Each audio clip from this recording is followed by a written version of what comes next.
we are interviewing the one and only Liliana Salazar. Hey Lily, how you doing today? Hi. Hi.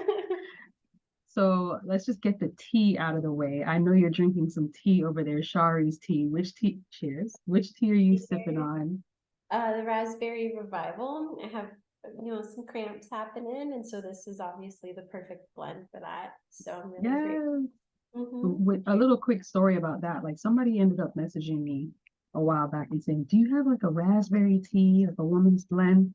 And I didn't have it at the time, and I was like, "Okay, let me look into it. I could create something." That's what we do. We make custom tea blends, and I'm looking into it, and it's the actual leaf, like the raspberry leaf, where the benefit is, right? But then it's kind of like weird because you want to maybe make it another flavor, maybe like a nice mango or caramel or something like that. But then you don't want to deviate too far from raspberry tea because a lot of people think that it's the actual fruit. So I'm like, man, I want to make a raspberry leaf tea with other flavors, but I didn't know like how to marry the two. The fact that I don't necessarily want to use the fruit, but people don't understand that the benefit is in the leaf.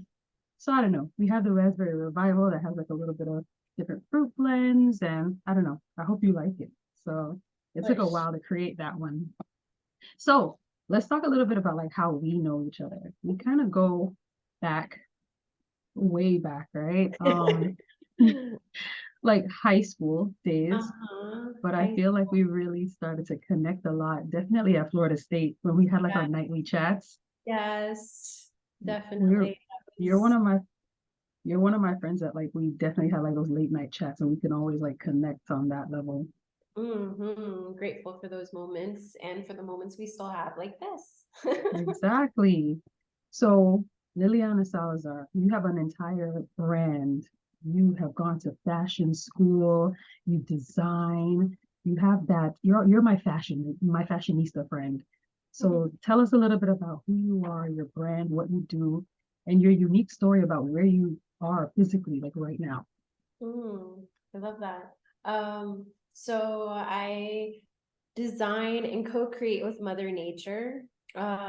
So I do jewelry and accessories and clothing, and all it's based with the beauty of Mother Earth, Pachamama.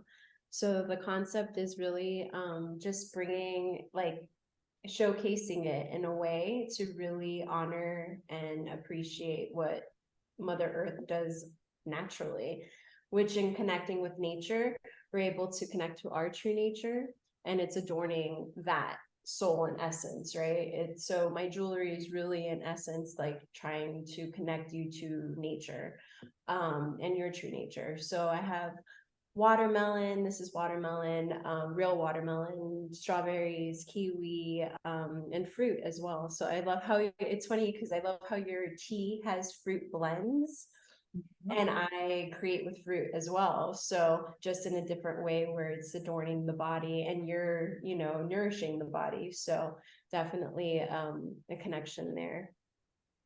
I mean, so Shari's tea never started that way. And there's always like this evolution of a business. Some people think that where you start is like where you're going to be 10 years from now, and it's not. We didn't start with fruit blends. Initially, we started with like alcohol infused teas because I think I just blurred myself out there. Let me get back in focus. Yeah. I used to make like a lot of good tea blends and even like tea cocktails for my friends in law school and stuff. So I started off making like alcohol infused teas, and then we evolved into the custom tea blends and the travel friendly kits. So like yeah, it was an evolution. But I know that you didn't start with the mother nature and the fruit pieces with your jewelry. You started So in fashion school, and tell us yeah, about the evolution.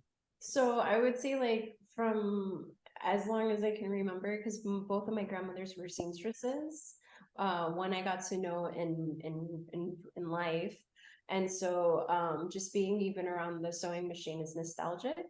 So yeah, that kind of started. I started designing my Barbie's clothes and her wardrobe, and I was privileged enough to have somebody to make it for me and then that just caught my attention and since then after that I was like doing my homecoming dresses and my prom dress and then creating without really knowing what it was that I was doing, just intuitively being called to. And then I went to fashion school to FIT because I was like, this is actually a passion and something that I really love to do. And now I really want to know how to do it properly. And then I go to school and realize that everything I was doing intuitively is how you would properly do it. So I realized it's really an innate, it's a gift and something that I really attribute to my grandmothers and just my lineage, and something that runs in the blood. Just the creativity in my family is out of this world. So from my cousins to my grandparents to even my great grandmother, I'm just really grateful to have that creativity that runs in my blood. So from That's dope. thank you. From the clothing, also the accessories, like every time I would create my designs, I would always brew like from head to toe, like including the jewelry, including the accessories and the clothes. It's like the full look that I would Yeah. create.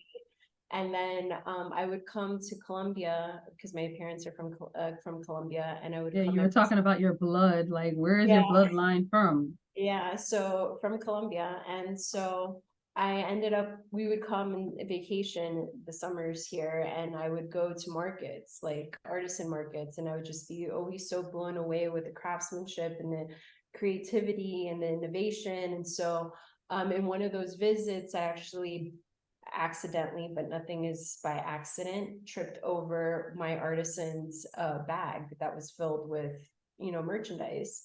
And that Wow. was how that's how he caught my attention, and I was intrigued. And then, that connection was made, and he actually invited me to his studio and was like, I don't know why I'm being called to do this. I don't ever do this. I don't know why, but there's like this need for connection with you. And I was like, wow, I'm super honored to end up going to his studio, and was super inspired because it was all fruit, and just seeing this creativity and how beautiful Mother Nature is in such a different context. I just started pulling pieces together and putting them together, and he was inspired by what I was doing, and I was inspired by what he was doing, and then it was just a co-creation with the co-creation of what Mother Earth already does so beautifully. So That's yeah, nice. and So then since you that, are currently in Colombia, right? yes, And you're currently, from Miami. and I'm What are you from doing down there? so I just finished creating the new harvest. I call my collections, if you want to call that harvest, because it truly takes a harvest to create. Um, it's so we just finished doing new pieces that are more so 2 years ago, I ended up connecting with a way of like a process, a creation process that the indigenous use, because I also co-create with the indigenous tribes here. Wait, And wait, wait, wait, wait. What? I didn't even know that. Like, what indigenous tribes? Like, they help you design it? so yes, in the sense of, so I work with different artisans depending on what Uh-huh. material it is that the piece is made from. So all the beadwork, all the hand beadwork is created with the Mbera Chami tribe. And so in connecting with them and exploring that art form, I was taught that really the way that they create is by connecting to our ancestors. And so they'll sit in meditation, really truly connect, and then they become a channel for that creation. So the colors, the Wow. patterns, the everything is being guided. So it's a form of meditation for them when they're sitting and doing all the handwork. So I was really That's inspired by deep. that. And like even thinking about the energy that's like transferred into the pieces and like you wear it, that's dope. Mhm. And so I was really, really inspired by that. And, my process, I would say my creative process has really evolved from a place of where I used to really think it came from me to now really understanding it doesn't. I'm just a channel. And this practice really supported that, because when I went to co-create the harvest to like around 2 years ago, I ended up doing that, sitting, meditating, and offering my hands to be of service, and just really allowing myself to be guided. And so went into this whole meditation. And then when I sit down with my fruit artisan, I started just talking and having full on conversations. And he kept asking if it was with him because he was like, "Are you talking to me?" And I was like, "No."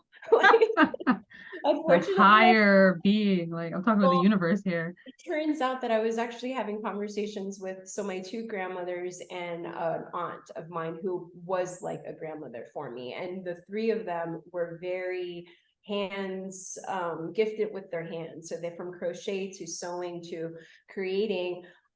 So they were really truly moving my hands and telling me, and I was having like, oh, we should do this, and then they were saying yes and no, and cut here and do that and measure this out, and so I was flowing with them. So yeah, I just had to Let's explain to them. let's let's talk about how you can even connect with them. Like how open do you have to be when you maybe meditate, or like sometimes we hear our ancestors, or we hear like we're guided, right? But we don't listen sometimes, and sometimes maybe we're not, the channel is blocked, like to even hear it. So like what do you do to help open up that channel so that you can hear? Meditation, or truly, it's like I go in, it's like this empty space is like the best way to describe it, because it's really a matter of quieting the mind so that you don't allow the mind to disregard what it is that you're really listening to and hearing. So I like it. because again, in that moment when he kept asking, "Are you talking to me?" I could be like, "Oh my God," and get in my head and be like, "Oh, I am coming off crazy," right? Let's stop. Mm-hmm. And instead I embraced it. I was like, no. And I even told him that I was like, we already know I'm crazy. Like, let's just flow with it, and see what comes of it. And unless I say your name, I'm not talking to you. And he was like, all right, awesome. And so Bet. yeah, so the necklace turned into a full body piece, a full like clothing piece. And so that's how my body jewelry came to be, was with the support of my grandmothers, which then again, I don't find a coincidence given that they were more clothing oriented, and my jewelry evolved into it being like a full-on garment. So Let's talk about the, no, go ahead. yeah, no, go ahead. No, I wanted to talk a little bit about like the business aspect of it. Like why Colombia? You could have easily made this in Miami. You lived in Miami. Why did you relocate to create this down there? And some people might be like, oh, well, I want to support made in America products. This is made by artisans in Colombia, pieces, and everything, the material is sourced locally. So why? Was that a business decision, or is it like being connected to your roots? Tell me more. Connected to the roots. Yeah. So I mean, I'm very proud to be American, because born and raised, but my roots and my culture and how I was raised was very Colombian. So my parents were both born here, and they're immigrants, so I'm first generation. So again, really honored, and what a privilege to be American, but at the same time, it was my way of connecting to my roots, my culture. And so hence us coming every summer and doing, having those experiences. But when you come for vacation, it's like 1-2 weeks versus really immersing myself into the culture and the customs and the language. And Right. so it was really a way of connecting to like I would say like my DNA, my ancestors, my grandmothers, who I am in my essence. Yeah. So one of the things that I'm really grateful in the culture, especially for Medellin, so like those paisas, they're really service, like to the sort of service oriented. Like that is a custom, is to be of service. And Mhm. so that's something that I've been practicing and I've been learning and really truly embracing being here, because it's something that didn't come naturally to me. And I feel like the meditation and offering myself to be of service and really truly understanding like this is why we're here, right? Right. Our goal in reality, or like the purpose of our being, is to be of service. And so the fact that that's so ingrained, like that's the DNA of the culture, it really has supported me in connecting to that and really operating from that space, which has really transcended, I feel like, in me as a person, but also within my business, and understanding there's a higher message and purpose, and hence the aligning with the understanding of, really bringing awareness to the beauty of Mother Nature and the importance of why we must protect her, and then taking it a step further. Mother Earth is really what connects us all, and that's the beauty, right? It's like really understanding that we're like one world and one being. And so that's the beauty of the product, I would say, or like the material that I work with. It's like really seeing the beauty and the uniqueness of each piece. Like even though they're both watermelons and like even cut in the same shape, if you really take a look, you'll see everyone is unique. And I say everyone is unique in that every person is unique, and that is the true beauty, is our uniqueness. And that's what distinguishes us. So just Colombia, it's to be here is to be of service. Wow, that sums it up, really. It does. Yeah. I saw like a meme or something online the other day that was like, my family, like, children of immigrants, it was like, my family worked so hard to like migrate to America, and I'm working so hard to like go back to Italy or something like that. It said last week we were on the show, we were talking with Thea Duncan from Doing Italy, and she has her business where it helps people, move to Italy. And I just find it so intriguing when people do go back to their roots, go back home. And like, I'm Jamaican American, and like you said, you go down to Colombia for holidays, Christmas breaks and stuff like that. Same thing with me in Jamaica. And there's just something to be said about like being in there and like really feeling the energy of a particular country. And I can just imagine how that's like really helping to grow this business in a weird way, just the energy, and being connected to it while you're there. So that's amazing. I wanted to ask you, like, just keeping it real, because yeah, we're talking spiritual, we're going deep here, right? But like, you're just the most average person. I'm not in a bad way, but you're a everyday girl, everyday woman, everyday person, like living in Miami, driving around, working, going to school. You started this business like most people do, incorporate it, have an idea, and try to monetize it, right? What are some words of wisdom that you could give somebody who they too want to start a jewelry line, or they have a passion, or they hear their ancestors telling them, do this, but life sometimes holds us down, and we could both relate on that. We're not going to talk about it now, but we've talked about it before on a call similar to this. Like, we literally had a call like this a couple of weeks ago, and I said, I should record this. Like, there's some nuggets here that someone can use. We love having those conversations, but we won't talk for like a whole year and then pick up where we left off, because that's how we are. But what are some words of wisdom that you could give somebody who's just like you, just like me, working? I work full time, like working and trying to grow their business, trying to hear what their ancestors are telling them to do. Yeah, I would say listen.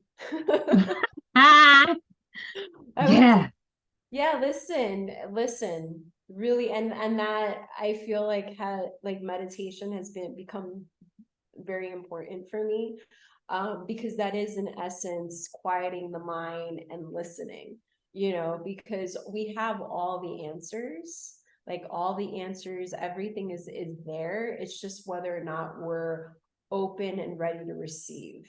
And meditation puts you in that space of receiving. And so I would just say, listen. If you have that voice that's telling you do it, listen to. And just start small. Sometimes people want to go big, they want a full production plant and stuff. I'm like, chill, first of all. Like, start somewhere, like creep before you crawl, because at the end of the day, when you have a product in your hand and something that you can show people or sell, if it's a good product or a good service, people are going to come, and business will eventually grow. But like, have a little bit of passion and just go and try to find a way to get that going, get it off the ground some way, somehow. So like I said, it's like evolution, right? Because your business did not start with this. Yeah. and it's, Mine didn't start with where it is now, but you started. That's the yeah, name of the game, right? but you started. And I That's love that it. you said that, and I love that you know, bring light to the fact that it takes a lot of steps, you know, like, you know, journey of 1,000 steps starts with one. And so it's just starting and taking that one. And I would say that, you know, throughout the journey, it is, to start it takes listening to your, you know, to that little voice, and then to endure and be able to get to where you ultimately want to get to. It's still listening, you know, to that little Right. voice,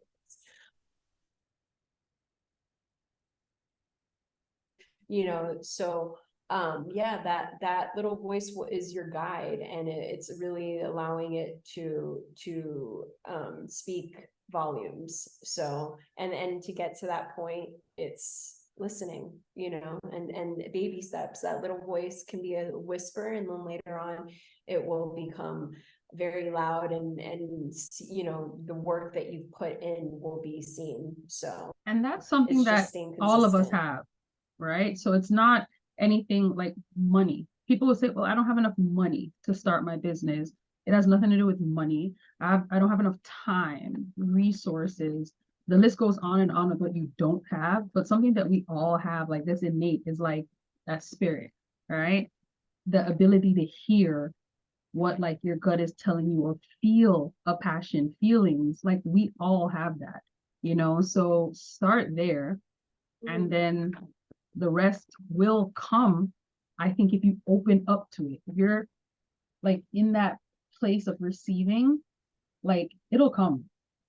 The money will find its way to you, the opportunities, the loans, the grants. I know it sounds insane, but it finds its way to you. But I don't know. I think you're frozen. Not 100% sure. Yeah. You are? You're like, yeah, I am. Peekaboo. I'm like, I'm back. Yeah, I don't know what the hell's going on there, Back but good. My connections I wavering. know. Shout out to the Wi-Fi in Colombia, like doing its thing, doing its thing. But it Yeah. was so It's funny. amazing having It's funny how the connections wavering, yet we're talking about how it's so important to be connected, you know? connected. The universe is like, I got something for you. Hold my beer. Hold my beer. Watch this connection act up a little bit. But life does that. Life puts us to the test a little bit, right? Things were That's going fine so smooth, and then it's like, what just happened right now, you know? But all the time. But that's I'm the gonna point. wing it. Just I feel wing like it. that's the point, right? It's to the cosmic humor is to see the cosmic humor and not allow that to discourage you, but just allow yourself, you know, not take life so seriously, laugh about it and keep it moving, you know? That's So the name of the game. yeah. That is the name of the game. Well, Liliana, I'm honored to be your friend, first of all. Let me just throw that out there. I feel like I don't know if people give flowers to their friends as much as they should. Maybe to like their moms or their aunts or something like that. But like girl connections, like your girlfriends, it's a very important relationship to have in life. And friends that are supportive of your journey, friends that are doing their own thing. And if I can support you in any way, you don't even have to let me know. Like I will find a way, you know. Too. I'll Just take the really initiative. being such a source of inspiration as well. So Right. that self is support. So I really And I'm appreciate gonna come down to Medellin and like that. physically support you Yes, and yes. see like the operation. Like you have when you visit me in New York, which now you are there. So yeah. Yep. And LA, when you lived in LA, I came out there. In Where LA. So else? Anywhere else in the world? I don't know. But wherever you go, well, I go. Medellin soon for sure. Yeah. Right. As long as Delta flies there, I'm there. Like there's no questions asked. But anyways, girl, I love you. Continue doing your thing. How can people reach you? Online, social? Yes. Online. So my socials are by Liliana Salazar. So that's by Liliana Salazar. And my website is lilianasalazar.com. So definitely would love to connect further. Like you do custom teas, I do custom pieces. So not only do I have the harvest that I create, you know, the visions that come to me, I also love partnering and co-creating with clients. So yeah, just please reach out, connect, and we'll create. Yay! Well, it's amazing talking to you. And guys, I'll see you on the next episode of Tea and Tim's. Bye.